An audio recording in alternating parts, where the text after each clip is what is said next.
Hey everyone, welcome to Friday the 13th. It's the Divine Feminine Day, and Waina and I decided that we would jump on a call and have a conversation about what that meant for us. It was a very spontaneous decision. We did hit the record button, and we would invite you to have a look at our conversation and join in. Maybe the next one, we'd love to do this kind of thing more often. So just to introduce myself, for those people who don't know me, my name is Emma.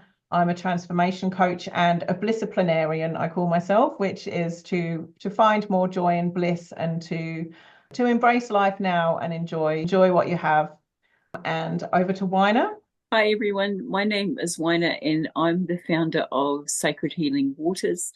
I run a full immersive retreat, a one-day experience for women, empowerment workshops and retreats, and also online event here in Australia and New Zealand. When I saw this, my spirit in me, like my whole body was like, yes, I want to do this. I want to do this. So that's me. So what I discovered in my research when I was looking at what defined Māori women within society, it actually was what I discovered was the whole of women across the globe, really. And in the early 1800s, women were just defined as chattels within the Westminster legal fraternity in New Zealand. And so they were classed as being like the same as what status would have. So that was the first start redefining the position of women in society. And then over a course of time, through the industrial age, they created a domestic workforce with women at home so that they could support men who were going out and working, and then women were at home looking after the children and things like that. So as a result of that, we've grown to become accustomed and conditioned as women to, provide for our families, to work and slave our butts off at home by making sure that, everything's done. And if you look at the statistics, the most happiest people in the world right now are men who are married and single women. And the reason why that is because men and their wives who look after them are conditioned to do exactly that. So to look after the house, to look after the kids, to do even her job that she does 24/7. And then she still has to come home and do that too as well. So I'm not having a plug at men, or I'm not a men hater. So please don't think I'm being that woman. I'm not. But what I am saying is the background story behind why we have been defined as women, and why it's really important and why there's been a big shift for the divine feminine, for her place, for her voice to be heard, and for the expression of that beautiful divine feminine that we see exploding out there in the world right now. So that's where it began. Yeah, cool. Well, so my learning came from, I don't know, actually just before Arthur was born, when I went back to the UK. And I was doing a course there, and I learned like similar things around how it was during that sort of industrial revolution where Friday the 13th became an unlucky day. And because prior to that time, it was considered like Freya is a goddess. So Freya's day is Friday. That's where the name Friday comes from. And then there's 13 moon cycles in a year, which is obviously another powerful feminine thing too. So if you get Friday the 13th is like a really powerful day for women. So they created a superstition to put a squash on that. And then for my journey, like I definitely suppressed my femininity. So my I grew up on a farm, and my dad really wanted a son, and he got me. So, and I had a wonderful childhood. I'm not knocking it at all, but I grew up knowing which spanner to pass him, and all of those things, and on the farm and driving the tractors and doing all the things. And then when I went through school, there was a massive push for getting girls into science and girls into technology. And it was when sort of feminism was trying to come back, and it was push it rather than embracing our femininity. It was like saying girls can do all the stuff that boys can. And girls should go into science and girls should do this and all the things that may have been feminine. Now I love science. I'm a scientist who got a science degree, but all the things that were feminine were kind of, inferior. Yes. And it was the science and the technology and math and all the masculine subjects. And so it's like, let's get girls to do the masculine things. So I was really pushed into my masculine. And there is quite a lot of evidence around how this influences us health-wise, and denying your own femininity can cause issues with the ovaries and the uterus. And I actually manifested polycystic ovaries. And there'll be other factors, I know, diet and lifestyle and other things that happened to me in my teenage years that made me, deny my femininity to some degree. But yeah, I do think it definitely had an influence. And then when you like your questions about what are my rituals and practices, I'm like, oh, I don't know if I really have any. I mean, I have totally embraced who I am as a woman now, and I embrace the feminine energy, but I could do more.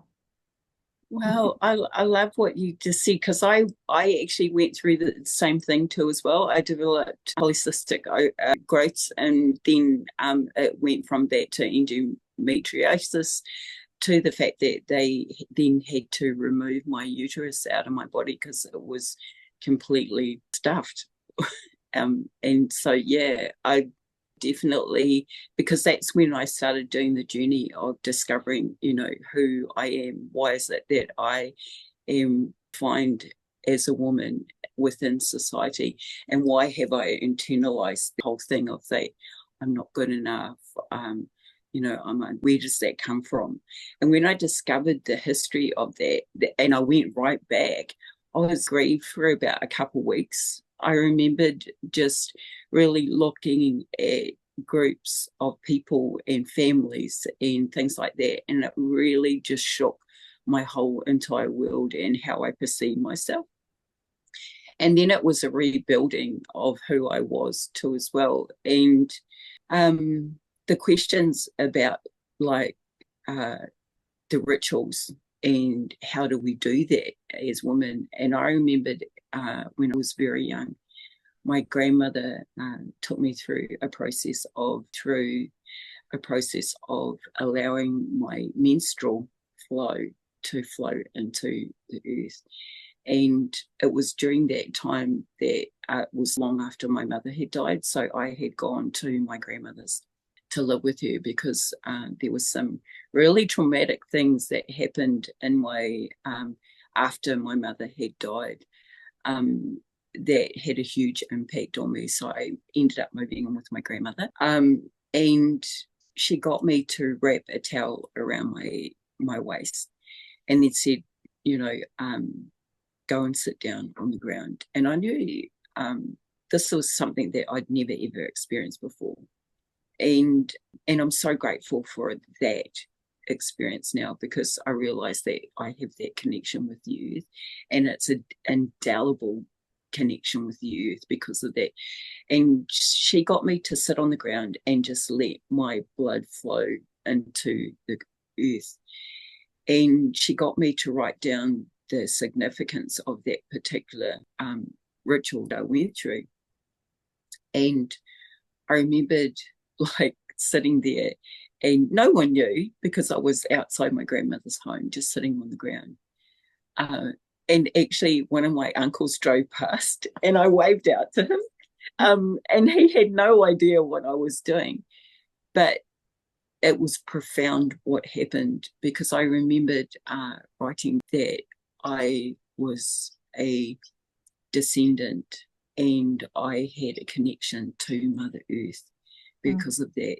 And so as a result of that, my knowledge of what we call the whare tangata or the uterus is embedded through the heartbeat of Mother Earth and that connection, and the wisdom that comes from the womb. I know that there's a lot of workshops out there that center on the womb, and one of my girlfriends, like, we call it when the vajayjay talks, and that's that womb wisdom that talks, when you're asking questions, and often it'll be the wisdom of your womb that will tell, no, he's a big fat no, or that situation that tells you, like, you need to get out of here, you need to keep yourself safe. So that was one of the things that I discovered as a woman too as well. And the other thing that I discovered is that I absolutely love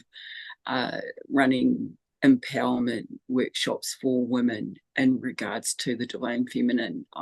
Pre-COVID, I had no idea that we were going to go into lockdown, and I had this burning desire to put everything online. And I was with the Red Team here in Australia, and Red Tent is a organisation that is for women in circles, and the whole ethos of Red Tent was around when there's actually a book called The Red Tent, and it's I've got really the book. good. Yeah. And I would encourage women to read that.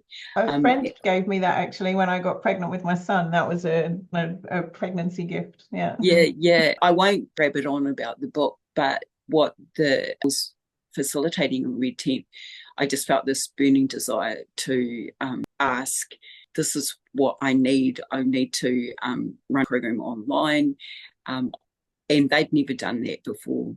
And through the wisdom of the women that were there, they were like, okay, then Waina, this is what I can feel it, I can hear it. What do you need? And then within a couple of days, we went into lockdown. And so I ran a divine feminine program. And it was during that time that the birthing of your deepest desires was birthed through each and every woman that joined that particular group. But the thing that I noticed about it too as well was the thing that happens when women get together and we support each other. And as a result of that, like, I've created like a 10x quantum leap movement, and it's about that, creating community, because we all have that innate thing that, we get together and we join each other for coffees at the cafe, and we have a good natter on the phone to each other. We'll literally pick up, if we haven't seen each other for years, at the last time that we saw each other, and carry on like nothing's happened. So for me, when we focus on the divine feminine, it's about celebrating who we are as women, but also coming together in that space too as well. So yeah. I'm just hearing your connection with the earth, going back to that. First of all, I was so disconnected from my cycle. I went on the pill as soon as I could. I think I was 16. Not contraceptive reasons, just to have control over that, so I could do my life and not have to have that interfere. I could, decide when I was going to have a period and when I wasn't, and yeah, I just suppressed all of that as well. And I was on the pill right up until when I decided that I wanted to try and get pregnant, which I was 39, so a long time. Wow. And it was a couple of years before, because I had a plan that's what I was going to do. So I probably had a couple of years off, and gradually, as all those hormones went out of my system and I went into my real cycle, it was like I became in tune with, like, oh wow, this is the cycles that my body goes through each month. These are the different phases as to how I feel. And like, I denied myself that for the whole time, just for convenience, and so I could, do all the things that a man could do without having to be bothered by that. So yeah, I that now, but can't change the past, can you? Can only just embrace the fact that I've got to experience that, and I get to experience that actually. And sometimes I find myself saying, okay, you can go away now. I don't need any more babies. But actually, just having this conversation, I shall embrace and enjoy that for as long as it stays with me. That's awesome. And yeah, and I love the idea of the community as well, and I very much I was again I had a lot of male friends. Like when I was younger, I had a lot of male friends, and it wasn't until I moved to Alice Springs, which is there's amazing feminine energy in Alice Springs. I don't know if you've ever been to Mm. Alice Springs, but it is the heart, and there is so much feminine energy in that place. And I had a beautiful group of girlfriends then for the first time, really, that I'd had like a really strong group of women, and I'm still in touch with all of those women. In fact, one of them's coming to visit me over the Christmas period. So yeah, it's been a journey stepping into who we really are as women. Awesome. And I wanted to ask you this question. What aspects of your personal journey as a woman do you feel most proud of?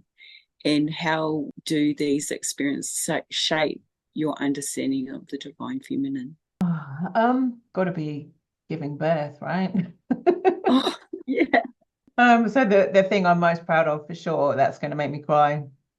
And that I did have to really step into my feminine power and do that because he was conceived by donor, was a donor baby, and I was a single mother by choice, or I don't know whether it was by choice. So if I had a choice, I would have had a wonderful man, but there wasn't one available. So so I did it myself. So yeah, I have there's a lot of things that I am proud of that, yeah, where I have just stepped into my power and created what I want. And has been a gradual process to step that into the more feminine side of my nature. Awesome. So I think I probably would turn that question around for myself, and I'm there with you. Like, being a mum and giving birth to my children would be absolutely my greatest achievement. Uh, and but if I was really to look at the thing that inspires me the most, and the thing that gives me the greatest joy would be what I'm doing right now. Uh, I have always worked in the communities that I've lived in. I have always given back in a way that has been full time in work, out there doing the stuff. And I did that for over 2 decades as a social worker and as a counsellor. But what I've done now is literally created my own vibe, own business. And I never, ever, ever dreamed that would be possible for me until now. And so when I look at being able to incorporate, like, over 2 decades of my work into my retreats that I run, into my online free events that I run, or uh, into those events that empower women. I remembered being in Sydney and I looked out to the sea and I thought, man, if I could do this every fucking day of my life, I would be so happy. Yeah. And from that, I then, I ran a couple retreats here in Brisbane, and then I ran one just recently in Melbourne.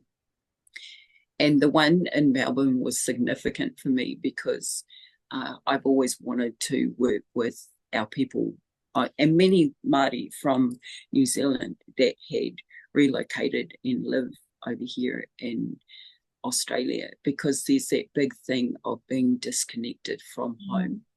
And how do we do that? And a part of my elemental exposure is that my name means water, past and present, and that's the element that I love using. I have a special relationship with water. I'm definitely a water baby.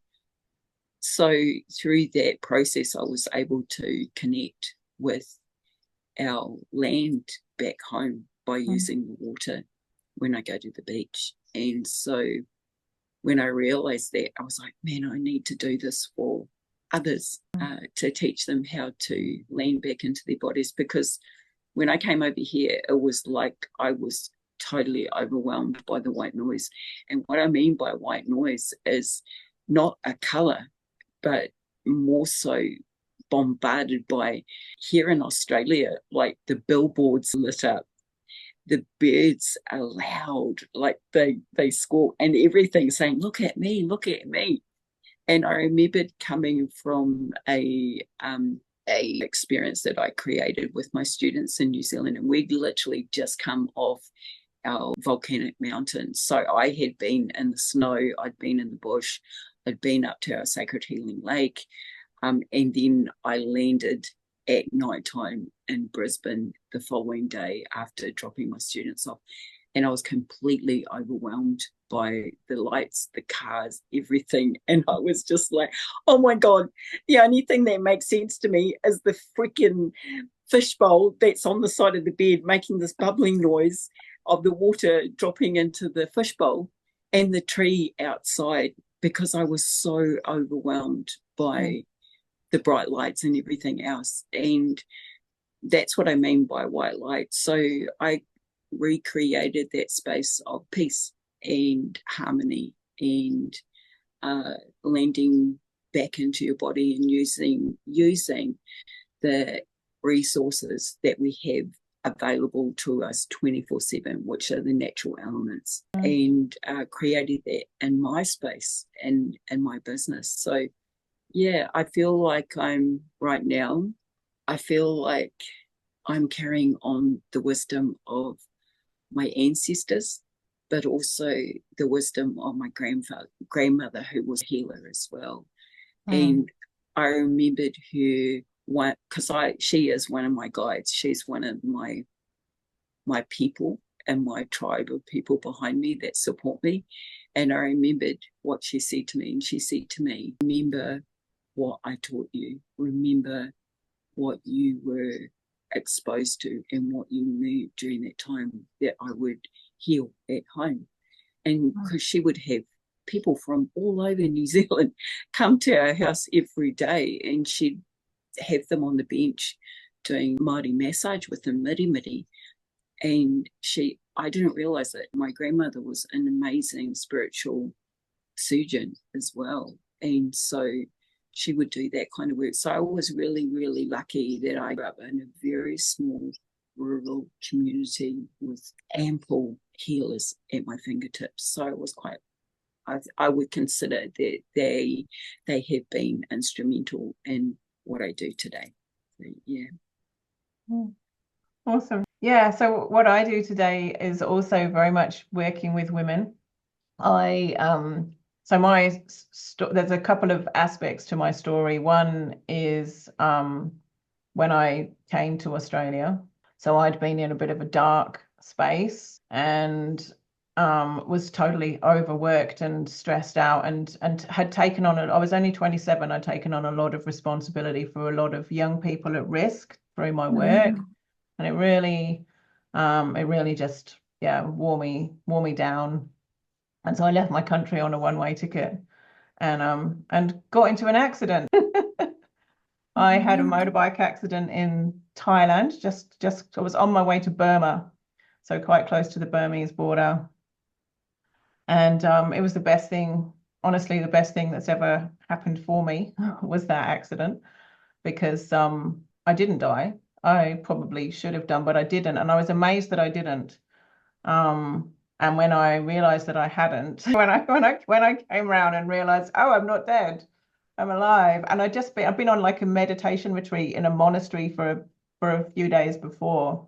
So I kind of came around and was like, I can feel my fingers, I can feel my toes, I can smell, I can taste, I can see, I was just so overwhelmed with joy of being alive. And I made the choice to live, to live before I die. Because what I'd been doing before was not really living. It was just, it was existing. It was going to work, wearing myself out, coming home, drinking wine, and then going to bed and doing the same thing. And I decided to get off that train and to actually create a life I want to live. Like I'd been given a second chance, so make it good this time. And I I think I inspired a lot of people with that attitude that I had. So I kind of attracted people to that Mm. aspect of myself. I didn't really start coaching formally until sort of 8 or so years ago. But that is definitely something. And then I also my other journey was to heal the polycystic ovaries that I talked about before, which I did Mm. through a process of changing my diet and lifestyle and fasting, actually. Wow. And then healed myself of that, had a child. So those two aspects really brought me to my coaching, which is supporting women. And I thought actually initially I thought I was going to work with women that had polycystic ovaries and wanted to get pregnant. And indeed I have. And there's a couple of babies in the world that are a result of that work, which I am very proud of as well. But most of the women that I get tend to be women that are around my age, which is like 50-ish, maybe a bit older. And it's that time when you feel like, things are starting to go downhill. And it's like, oh, it's all downhill from here. My time is done. I'm too old. It's too late. All of those things that women tell themselves, and they were the kind of women that I was getting, and still work with those women. And we would go through a process where we'd clean up the diet and lifestyle and remove the toxins and Mm. all of those things, and they would start to feel better. And I'd also done a lot of coaching before as well on creating your vision and really, living the life that you want to live. Like I was saying before, like, let's go. What are you what are you here for? What do you want to do? So that kind of naturally came in. Like once they've got their energy back and we've got their health back on track and they're feeling more empowered. Like, okay, what are you going to do now? How's your life going to be different to the life that got you to this state where you felt a bit crap and came to me in the Mm. first place? And what I discovered then was a lot of people, they don't even know. They don't even know. I say to women, what do you love to do? And because we've been so busy being mothers, being wives, maybe being employees, doing all the things, we've been so busy. Honestly, the majority of my women, when I say, what do you love to do just for fun, just for you? Like they don't even know. They'll say, oh, well, I love my kids, or, oh, well, all of these things that they do, but what do you actually love to do for yourself? They don't even know. So, yeah, I'm pretty proud of that aspect of what I do as well, is to help women to reclaim that vitality and then to really step into their own passions and purpose and discover them and yeah, then create the life that they really want to live. So there's a lot of reconnecting with the lost self, I guess, in that process. I love that, Emma, because I'm basically on the same journey, like with the women that I work with, and one of the things that I discovered in coming over here is that I have freedom to express my spirituality, Mm-hmm. whereas back home there was a lot of that tall poppy syndrome, and often the whole thing of being questioned about your authenticity as a spiritual healer too as well. And I just didn't like the the vibe of that particular thing. And when I came here to New Zealand, to Australia, there's such an oversaturation of the spiritual movement over here that I found coming here was like the opportunity for me to actually be that, to be who Waina as a spiritual healer, as Mm. a person that practice. And one of the things that I found with other women that had come from New Zealand too as well is that they actually felt the same. And so coming here was like a training ground for self acceptance as well. And then the other thing is being able to express and do what you were called to do in your soul purpose. And as a result of that, the relationship that in the fluidity of the retreats that I run, like it was like next level because of that safety of being able to basically create and then deliver in that way gave me the opportunity to then channel freely without any barriers. And I'm not saying that I'm an expert at it, but I'm just a conduit and a voice for, for my guides to come in, or for those ancestors to come in and do the work when I do run those retreats. So the relationship and this establishment of Marikura 2.0 Goddess Unified and my Marikura Transformation Nation, the 10X Quantum Leap, was designed for women who were discovering that inner goddess. And Marikura means goddess, and it's about the accessing our innate knowledge that is created, like the European word that I often hear is ascension, but we in my culture call it the aka, and it's like traversing and climbing up a vine through the levels of ascension. And we actually have songs that talk about that too as well. We actually have stories as well. And so for me, coming here and being able to express that and do that in a way that shows other women a pathway, my biggest thing is recognizing the signposts that are left behind by your ancestors and the glimmers of hope that they leave behind, and also the protection measures that we put in place around our whole body from a spiritual perspective. And the reason why I started with that is because it's the most foundational things that I discovered as a marikura, as a matakete. And matakete means a person who sees.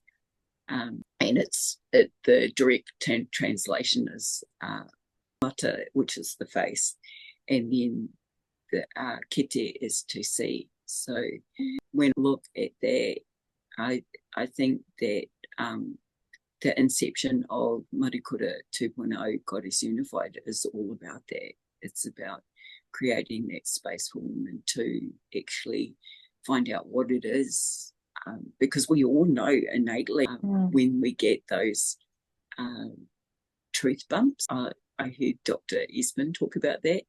And so when we get those moments, and it's so strong that you can't not listen to it, it's like, oh, there we go, they're finally listening, and they're literally just dropping that idea and like, there you go. And so yeah, I feel like at the moment we're both on that journey of where our, even your ancestors, my ancestors clipping their hair, they did it. And I'm excited. Yeah, me too. It's interesting as well that we're both finding our true selves outside of our motherland. And I Yes. think there is something in that. I think that, the people that have known you your whole life know the past version of you, but don't necessarily see the person that you've evolved Yeah. into. Yeah, And I exactly. think that's definitely how it is for me as well, and for lots of other people that I know. But also, yeah, so my family is really connected to the land. Like my dad is a farmer, but he's a custodian of the land. Do you know what I mean? He looks after the land. He's done that. His father before him did that, and it goes back in the family, and he's very proud of it. And when he came to visit me in Australia once, and I introduced him to some indigenous that I have here. And he went home saying, I understand it now. He said, I'm an Aborigine, but he's an Aborigine for the UK. That's where he's from. So that really strong connection comes in. I'm having a little cry at that one. But yeah, it's a lot of what makes me me comes from that family. But I have to be here to express.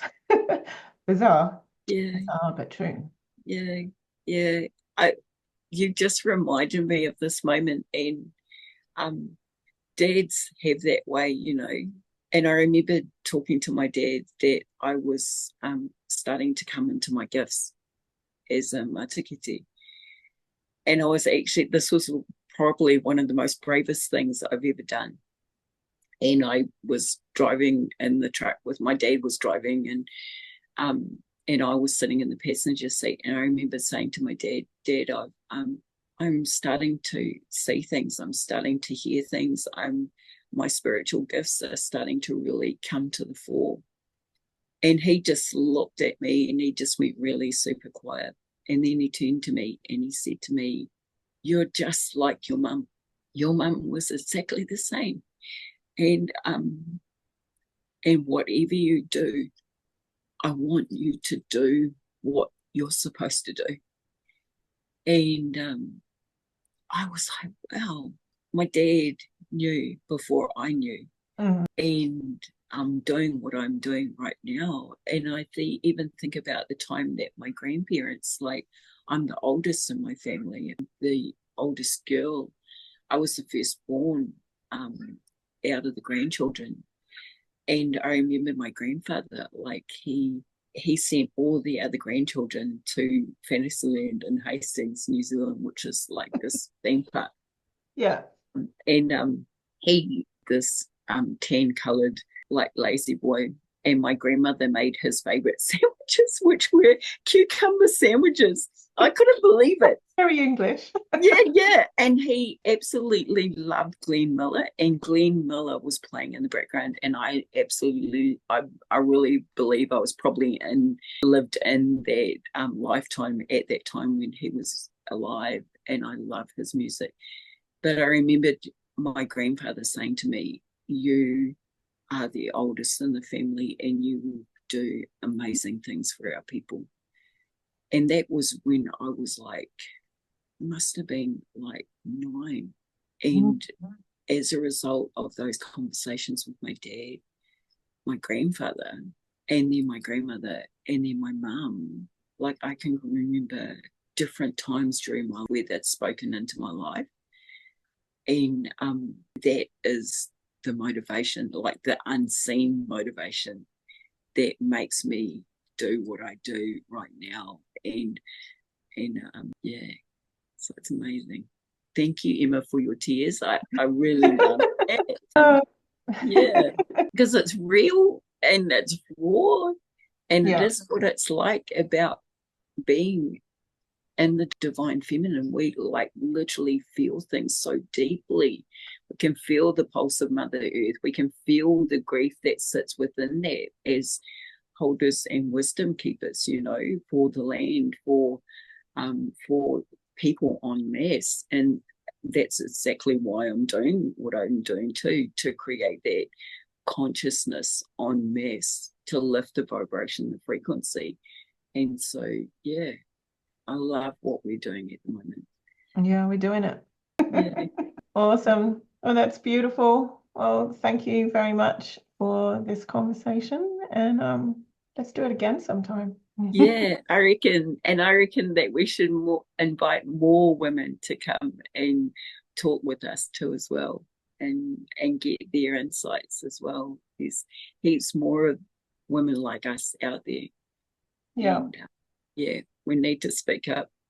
We need to be able to pass on the baton to those younger leaders that are coming through, that are dancing their own dance, that are creating leadership within their own space. And as you know, there's a thing within Māoridom, is that there's a point where we come into a ruahine stage. And what I mean by that is that it's like the second stage of our life, and it's when we come fully into our gifts. And if I can encourage other women, I will definitely do that. If I can especially encourage other younger women too as well, with the experience that I will definitely do that. Yeah, me too. And I think actually that a lot of the younger people have got it sorted, like they're different. Yes. You know what I mean? Like we took a bit of a long while to get here, but there's a lot of young people that are coming through now that I see that are very, very switched on, and the world is changing very rapidly. It's very exciting. Awesome. And I just wanted to ask just one more question. And if this question is directed to new generations that of leadership that are coming forward right now, that have been birthed, that already have that knowing, what would be a piece of, or a encouraging, insightful piece, whatever it is, that you would like to pass on to them? What would you extend as a gift towards them? Oh, trust that you trust your knowing, and let society tell you you're wrong. And I say that because I see that with my son. Not a woman, I know, but still one of the young people, who he came into the world with the knowledge. He told me things about, that his quantum for sure. Here's a star seed, if that's what you want to call it. He told me things when he was young that I know that he knows, but now he's out there with the normal society, and yeah, I don't know if he's losing it or just hiding it. And it's a difficult time, isn't it, when you're going through your teens to you got to fit in with everyone else and do all those things. But yeah, to just really hold on to your true self and not lose that to other people's expectations, I think would be my, because that's, you don't want to be like us and having to recover it when you're 50. Yeah, yeah, exactly. And the thing that I would love to pass on, um, I often get spoken to through my dreams. And I remembered quite a number of years ago, I had a dream where I saw all these beautiful young people coming out, and they were dancing in their traditional clothing, and they were dancing in unison. But there were also young people that were there that had the shoes of extinct races that were there too as well. And so when I saw that, I've actually seen some of those dances out there on the social media platform. And what I want to say to young people is that don't be afraid to dance your dance. Don't be afraid to be different from the rest. And if leadership is calling you, then for the older people that are in the way, get the fuck out of the way. Let them be the leaders that they're Yeah, called to be. yeah. And for those young people, if I was to leave anything for you, for the Indigenous young people that are in the small villages, and I mean this deeply from my heart, if a young person that is in a small village watching this particular video, or if you are from an Indigenous community, there is something in you that was born innately within you, and you have a voice, but we need you to step forward, and we need you to be the leader that you are called to be. Trust your intuition, just what Emma said, and trust the creative steps that your body will take, leaning towards the light. And don't be discouraged by what's around you and what's going on around you in the bigger world, in the bigger picture, because we're all right here behind you, supporting you. And for those young dancers that I see out there, it's so beautiful to watch you express your culture, and it's so beautiful to see you doing what you were called to do. And I just wanted to say thank you. Thank you for that beautiful expression. Thank you for the people that have brought you to this place, your nannies, your koros, your aunties, your communities. Thank you for being there and showing us the way of how to connect with Mother Earth through your footsteps, through your dance, and through that beautiful expression of color and vibrancy and energy. So that's my gift. That's what I would do. Cool. Well, let's leave it there and look forward to when we have our next conversation. Yes, I do echo that, and I would just say that, the colors and the dance can be in all different forms, and that form is just the truest essence of whoever you are. Yeah, absolutely. Thank you, Emma. I've absolutely loved this Been call. awesome. Yeah, it's been Yeah, great. We yeah, definitely need to do it again. yeah, absolutely. I think so. Yeah, awesome. All right, and I'll stop recording.